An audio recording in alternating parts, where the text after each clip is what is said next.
ጥያቄ የአምልኮ መስዋዕትን ለማርያም ሰዋላችሁ ወይስ ያክብሮት ነው? መስዋዕት ታውቃለህ አይደል? ምን የት መስዋዕት ለማርያም ይሰዋል? መስዋዕት የምን መስዋዕት? የአምልኮ መስዋዕት ለእግዚአብሔር ብቻ ነው የሚሰዋው። ድገመው። የአምልኮ መስዋዕት ለእግዚአብሔር ብቻ፣ ለአምላክ ብቻ። የአምልኮ መስዋዕት ለማን ብቻ? ለአምላክ ብቻ።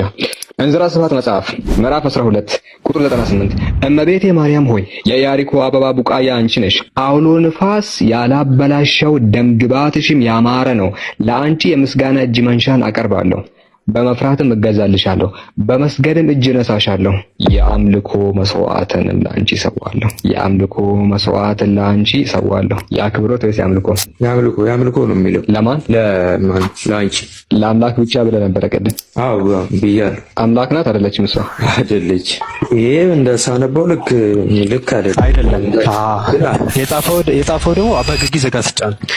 የኢትዮጵያ ቄርሎስ ማርያም ትመለካለች አትመለካም? ድብን ተረጋ ነው የምትመለከው።